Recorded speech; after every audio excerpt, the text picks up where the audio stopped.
Welcome back. You're listening to My Conscious Dad right here on your hometown station, KHTS. Today we are talking about disconnected parents. And before we went on the break, you were giving a little bit of insight on what disconnects people. So we said physical contact and eye contact. Yeah, and the eye contact, actually, we got some love from Geraldine. So big shout out to you on Facebook for agreeing. I guess, that's something that you can identify with.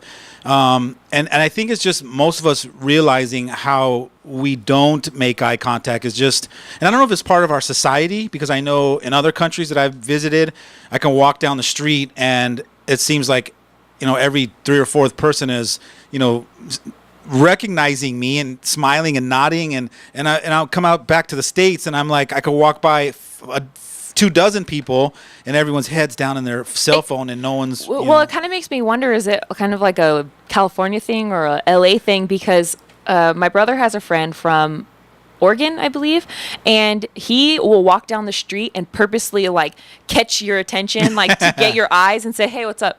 Like go out of his way to get someone's eye contact. So I think it's really funny. And we always mess with him about that. But from where he's from, that's normal. And to us, being in LA, you keep your head down and, when you walk on the street. It might be. I know some of the smaller towns that I visit, it's, hey, good morning. And I like that. I love that. I think, and if I had the perfect world, my vision is to create more connected people where we have communities where we are acknowledging each other and we do see each other.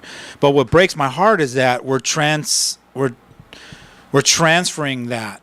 We're bringing that into our homes, and now we're walking by, our mom or our son in the hallway, and we don't even stop and say good morning, or hey, you look beautiful, or hey mom, that dress looks amazing on you. We're not seeing each other. We're not recognizing and validating each other in our own homes, because we're in our mind and we're real busy and we're thinking and I call it checked out.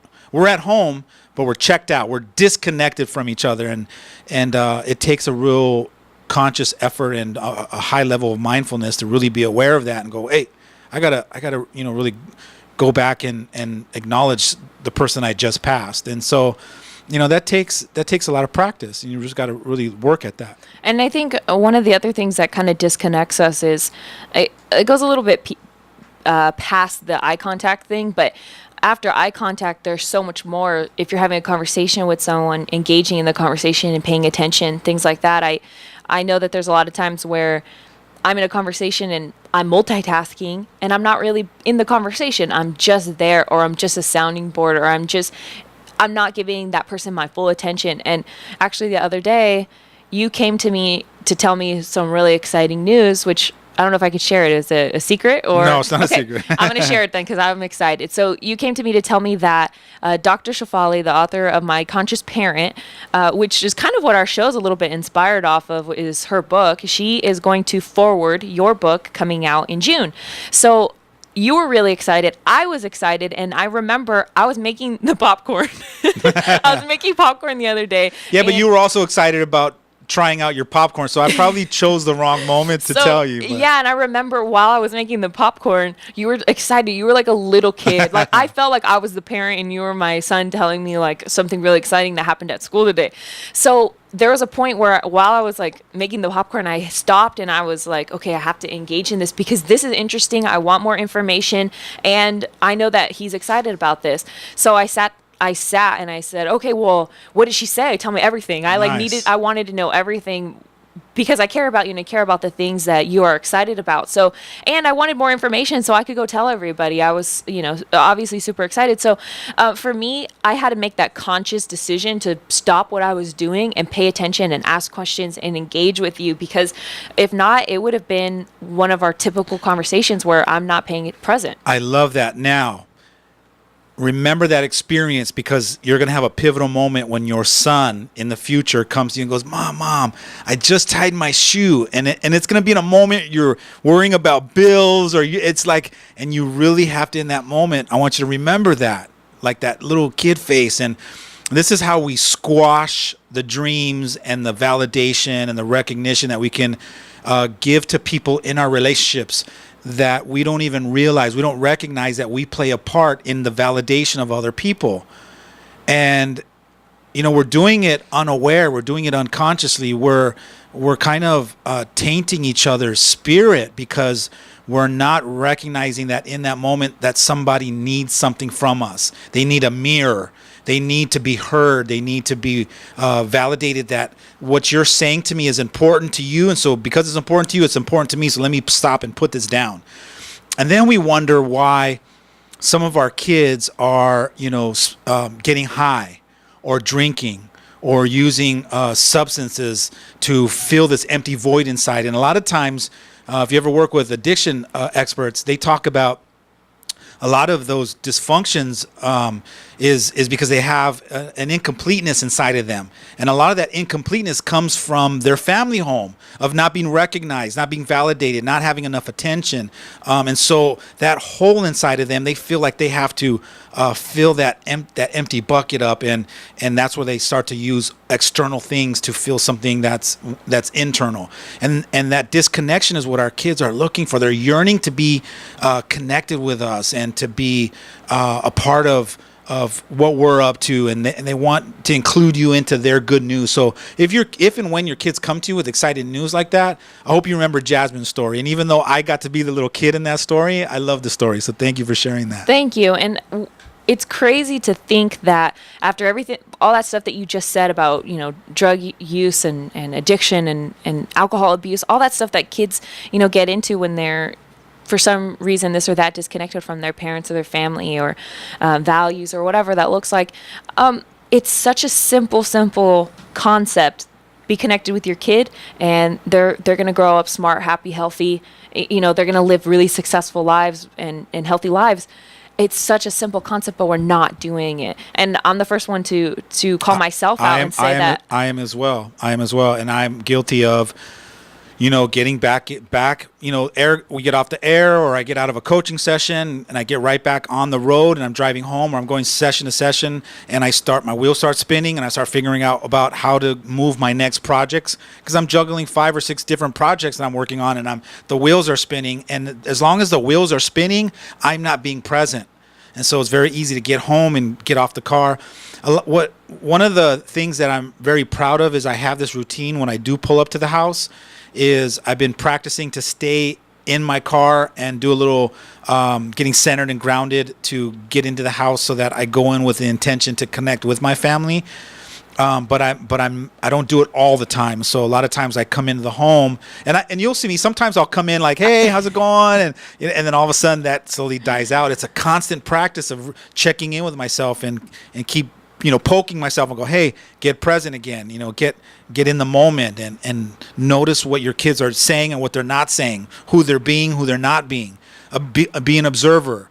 And so sometimes I'm there and sometimes I'm not, but more often than not, I'm getting a little bit better at being more present and watching and noticing when you guys do walk in the house. And I'm watching the way your mannerism is. I'm watching how you speak. I can tell if you're in a bad mood, a good mood, and I'm just giving myself permission to be more of an observer and watching, and because I care about you guys, and my commitment is to figure out who I need to be for you guys, such that I can help transition you into getting off of whatever you're holding on to, or even if it means just shifting you into a funner, more playful place. And that's why a lot of times I'll tickle you or I'll grab you and play with you, is to try to cause you to shift out of it. Well, it's funny because there's a lot of little Dadaism things that you do that me and my siblings joke about. Like, it's literally all our group text is about is like little stuff that you do.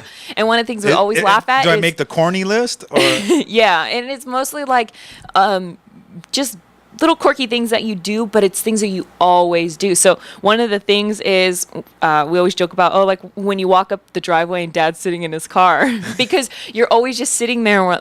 Like if you're not on the phone, you're not doing anything, you're just sitting there. So we're like, what could he possibly be thinking about? And you'll sit out there for 10, 20 minutes sometimes before you come in the house. There's times where I've walked up the driveway, I saw you, I went in my room, I did so many things. When I came out to talk to you, you were still in your car. And I was like, I thought he was home.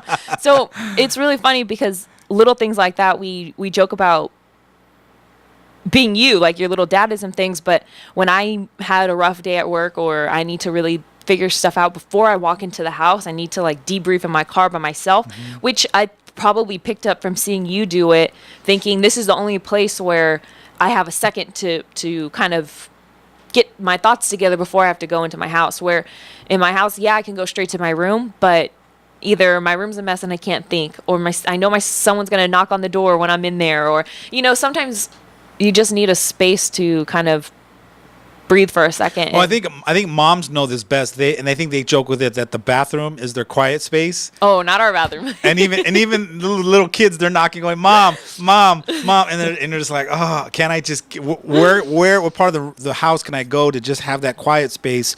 And what quiet space reminds me of is it's a symbol to get centered and grounded.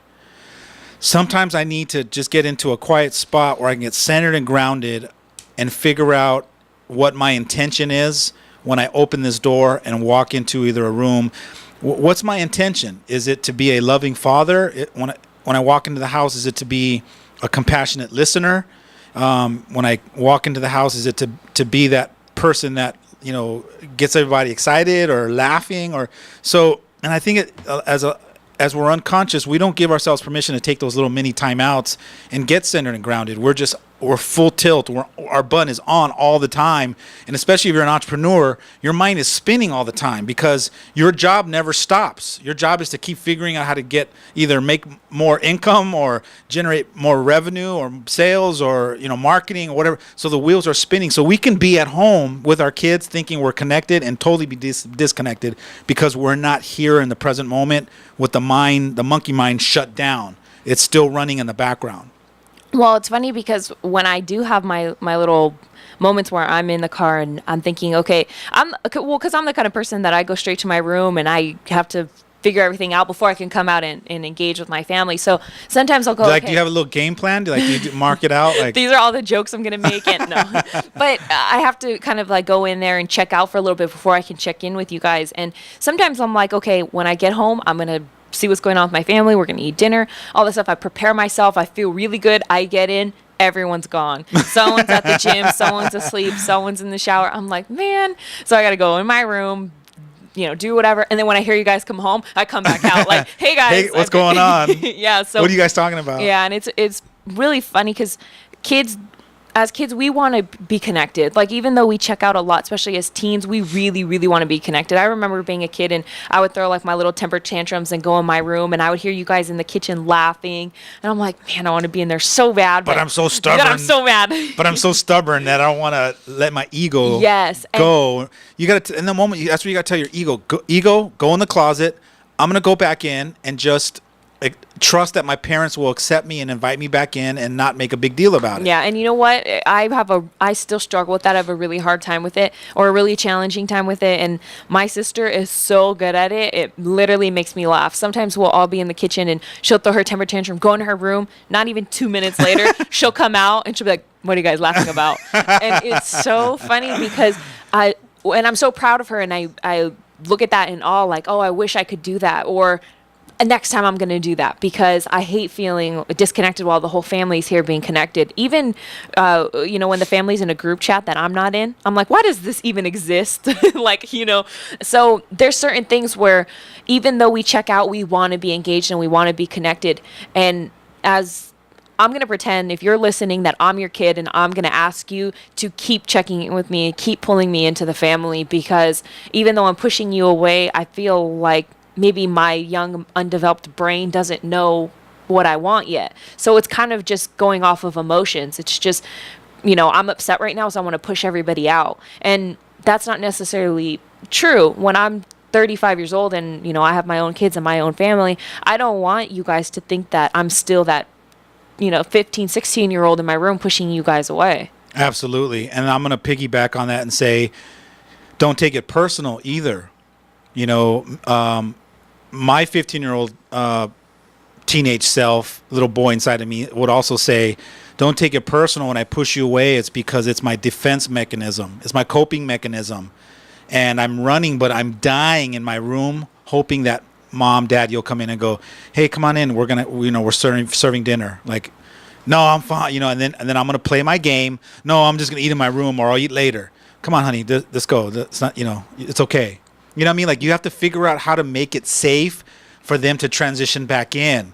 And you really have to, as a parent, be big enough to, or big, when I say big enough, like be the bigger person to, one, have enough confidence and self-assurance in yourself that you don't take any of those things personal and don't get tagged and don't make it about you. You just make it about a dysfunction that they have, or a young, immature process that they're going through that will run its course. Yeah, and you know what? I kind of want to put a challenge out there for parents, or teens, young adults, if you're listening.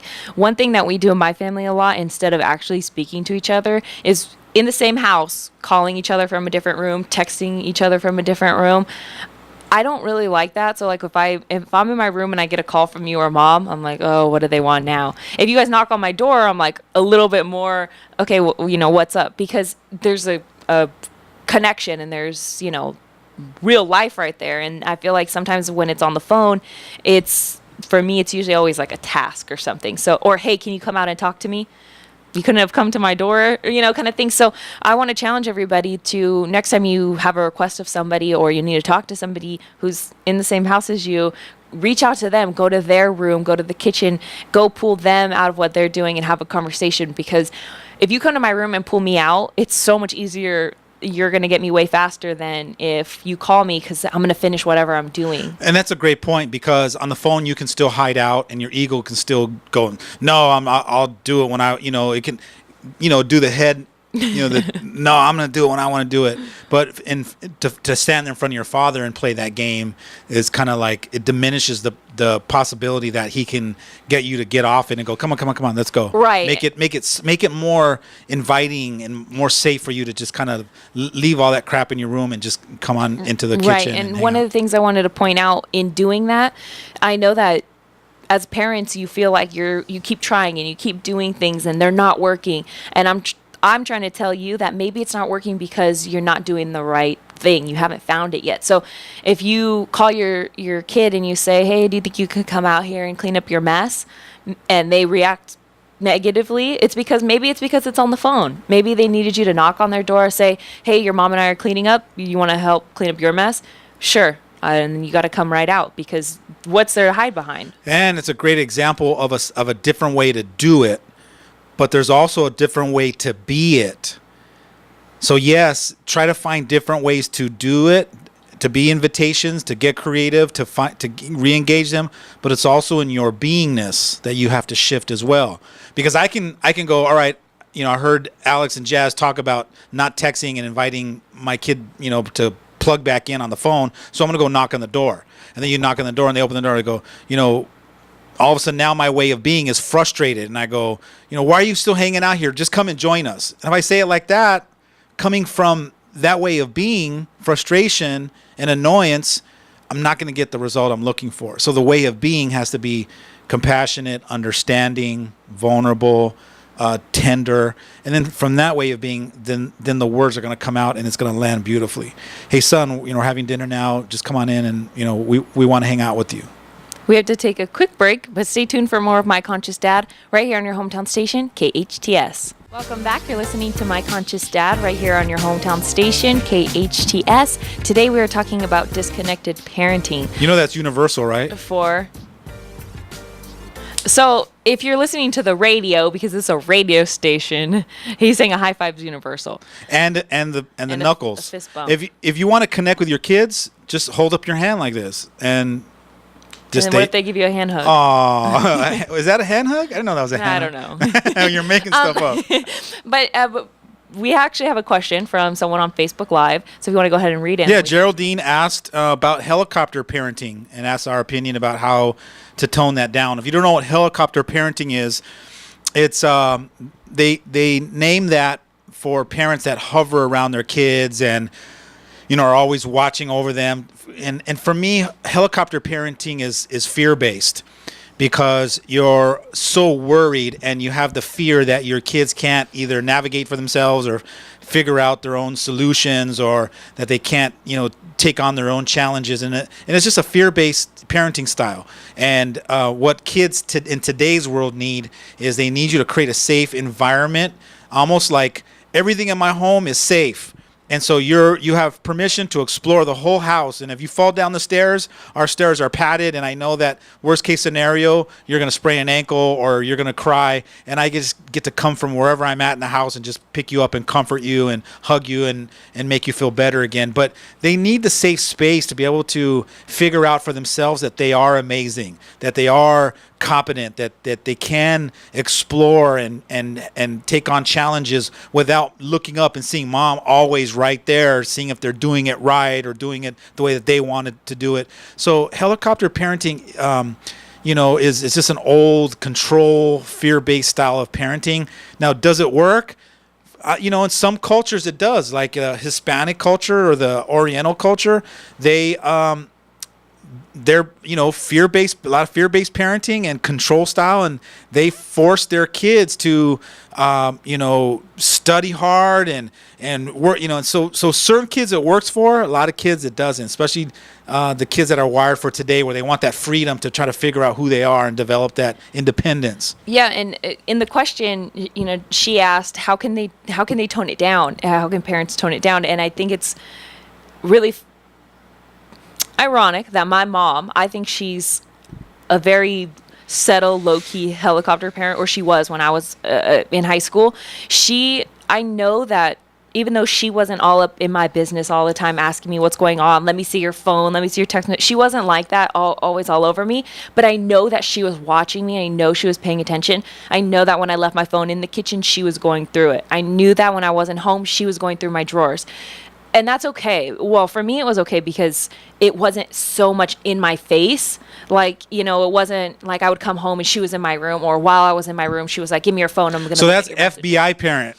Right. Because helicopters, like I can see you hovering around me 24/7 rather than, okay, she's gone, let's go. You know what I mean? That's, because as a parent, you can do those things. As a young adult and once a teen, I can tell you have absolute permission to do those things. But you need to know that when you are a young teenager and you're 15, 14 years old and your mom is looking through your phone, you feel like that is a huge invasion of privacy, and you feel like, I can't believe she's doing that. There's so many things that you don't realize until you're older.